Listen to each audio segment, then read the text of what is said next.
Hey, welcome back to the JJ Podcast, where we discuss people that have been falsely accused of murder. I'm Jordan, and I'm here with Jalen.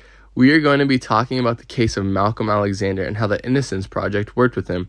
We're going to be talking about how he was convicted of raping a young girl, how he got in touch with the Innocence Project, how he became free, and what he's up to now.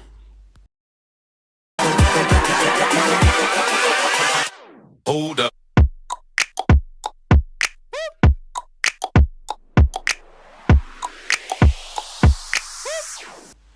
To start off the story, I'm going to be explaining how Malcolm Alexander was accused of rape. In February of 1980, Malcolm Alexander, who was a black African-American man, had a consensual encounter with a white woman who asked him for money and then later accused him of sexual assault. This interaction prompted police to place Alexander's photo in a photo array that was shown to the victim over 4 months after she was attacked at gunpoint by a stranger. The assailant was behind the victim for the entirety of the crime, and her opportunity to view him was extremely limited. What's weird is the only proof they had against him was hearsay. According to police reports, the victim picked Alexander's photo without hesitation.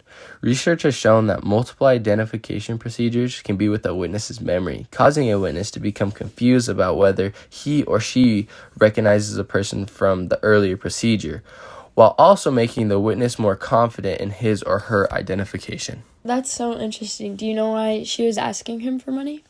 Although it's not clear, she is a business owner for an antique shop, and he recently owed her money.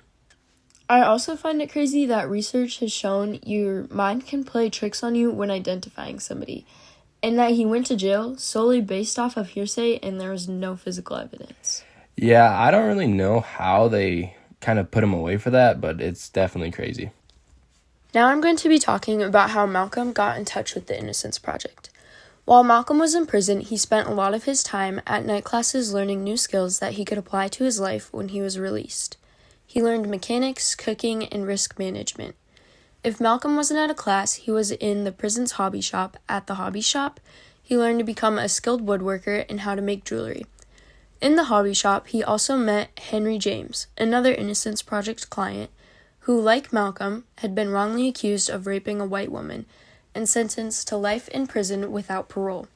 The two shared a passion for woodworking and supported one another through their decades-long fight for freedom. Then, in 1996, after reading about DNA testing in the news, Malcolm reached out to the Innocence Project for help. They quickly learned that the rape kit and other evidence from his case had been inadvertently destroyed only 4 years after his conviction, but Malcolm didn't give up. For years, he litigated his own case, relying on the prison's law library to prepare his motions, and met Calvin Duncan, who worked as the prison's inmate counsel, also called a jailhouse lawyer. Calvin helped Malcolm with his case while also fighting to prove his own innocence. After he contacted the Innocence Project and started working with the jailhouse lawyer, he kept working. He got a job in the prison, which was making and selling furniture to government agencies. He was making 19 cents an hour, which was the most he had ever made during his almost 4 decades at this prison. In 2013, the Jefferson Parish Sheriff's Department Crime Laboratory discovered the hair evidence from Malcolm's case had been retained. Malcolm reached back out to the Innocence Project, and in 2016, 2 decades after Malcolm first reached out to the Innocence Project, DNA testing revealed that the hairs from the crime scene did not belong to Malcolm, proving his innocence, but he was not immediately freed. What I think is cool about that whole story is he didn't dwell while he was in prison. He worked and he wanted to better himself and help others. Yeah, I mean, learning new skills will help anybody in life, so the fact that he could learn the new skills while being in prison and not really having anything else to do benefited him in the long run. And he really showed that he had grit into pursuing being free again. I think it's also crazy that just by him going to the hobby shop and learning how to make jewelry, that he met Henry James, who was somebody that was already working with the Innocence Project. So he figured out what the Innocence Project is just by being in the hobby shop. Which is crazy because meeting someone that's also in the Innocence Project is like 1 in a million, especially in a prison system. What I find crazy is the DNA back in 1980 was just completely destroyed. Like, no one thought anything was weird. It was just destroyed. Yeah, that is pretty weird. I feel they definitely should have looked into it more instead of just kind of case closed, it's Malcolm. Yeah, it is pretty weird, and it's also really nice that he met a jailhouse lawyer, Calvin Duncan, who helped Malcolm with his case when Calvin was still trying to fight for his own case. Yeah, that's definitely crazy. Can we just talk about how he's getting only 19 cents an hour in prison? Like, that's really little. Yeah, it is very little, and it's crazy that that's, like, the normal for prison. Like, if anything, he's getting paid a lot, which is crazy. What I wonder is if they can, like, spend it in prison, or if it just gets, or if they just have to save it until they get out.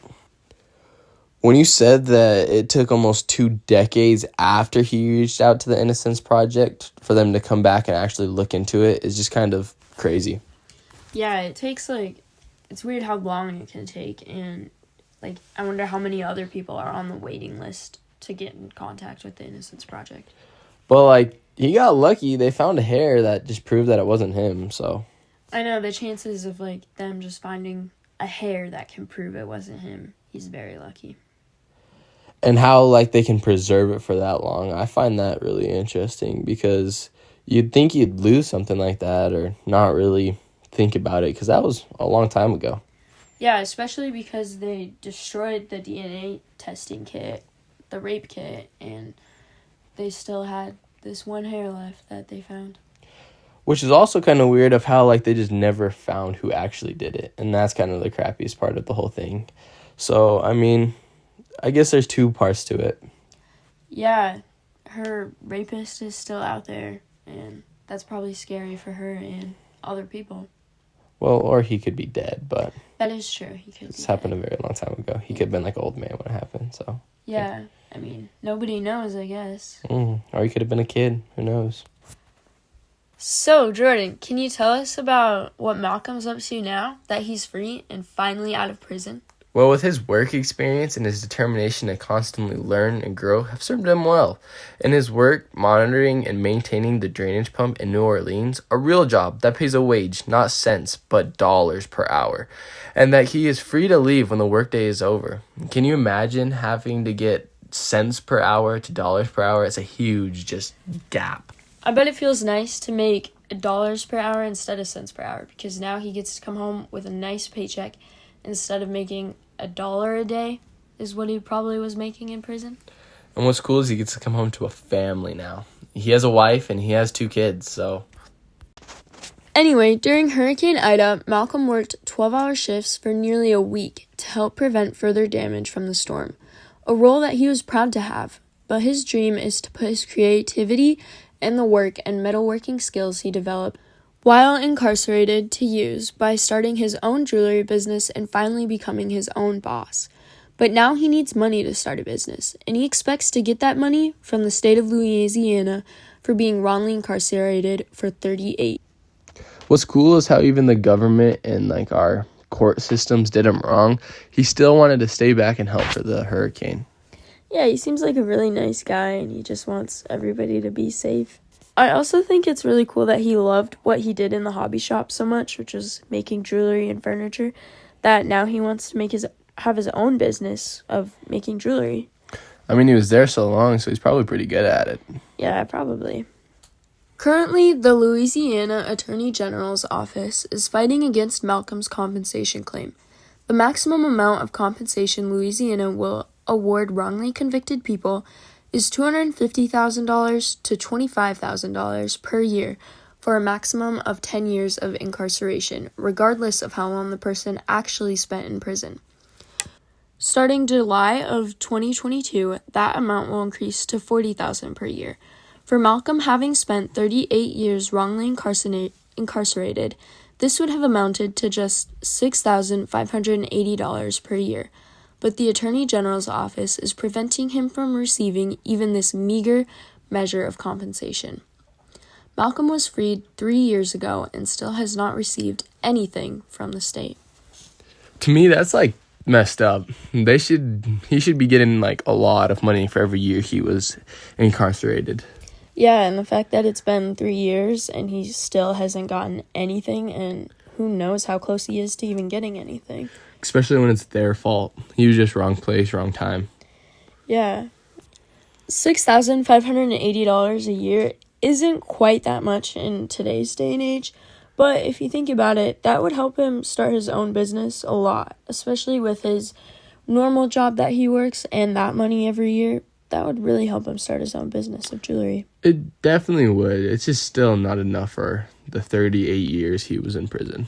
Yeah, it'll definitely never amount to like him having 38 years of his life wasted in prison when he didn't deserve to be there. See, what I wonder is if you think it was 38 years wasted or if it was 38 years learned.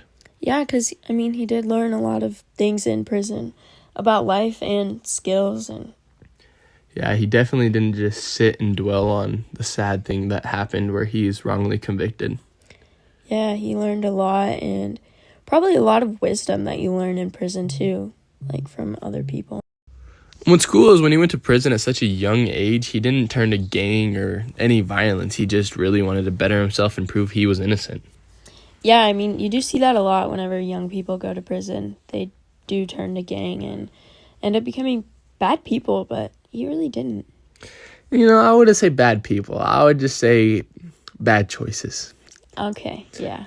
But, I mean, yeah, he did great for the cards he drew. I mean, he really just... Yeah, I mean, he made the best out of a really bad situation, and he grew from it, and now he's just waiting to receive his compensation, which, as he should. Mm-hmm. All right, so a recap of what happened. A woman asked him for money, and then later accused him of raping her. And then he got sentenced to prison. After she wrongly just, here's the evidence, boom, you're done in prison. A picture, put him in prison. Boom, he's in prison, right? He's making the best out of it, making money. Learning skills. Meeting people. Worshipping God. Yeah, and he's meeting people that can help him and benefit him. And he's just staying on top of it, not giving up on what he believes. Mm-hmm. And then he gets out, right? After they find a hair that proves he had nothing to do with it. And the Innocent Project helped him. Yeah. And so then he gets out, and now he's working, and he really wants to open up his own jewelry business, but he's getting absolutely no money from being wrongly accused and incarcerated for 38 years. And now his goal is to get paid for it. And he's trying hard to get that money. But he still has some time to just live and enjoy his life to the fullest, for sure. Which I feel like he definitely is doing. He should definitely get like a free trip or something, like around the world. Right? Or I wonder if he like sells his jewelry on Etsy or something. But all in all, I mean, there's many, many people that get wrongfully convicted, and they just kind of have to sit in prison and wait. Like, I heard this story. I don't know the guy's name, but he missed his dad's funeral, his mom's funeral, even his brother's. So, like, it's just, you miss a lot on life in prison, so. Yeah, and Malcolm was definitely lucky to be able to get in touch with the Innocence Project and have them be able to find evidence that proved he had nothing to do with it. But, I mean, still, 38 years is just very long. Yeah, a lot of life gone, but a lot of things he learned, for sure. Yep. Thank you for tuning in today to the JJ Podcast. Next week, we'll have a special Christmas edition episode coming out on Wednesday. Be ready to tune in. Leave your comments below on what you thought about this episode. We love to hear your thoughts and opinions. We'll see you next time on the JJ Podcast. Want a break from the ads? If you tap now to watch a short video, you'll receive 30 minutes of ad-free music. Yes, really. If you tap now to watch a short video, you'll receive 30 minutes of ad-free music.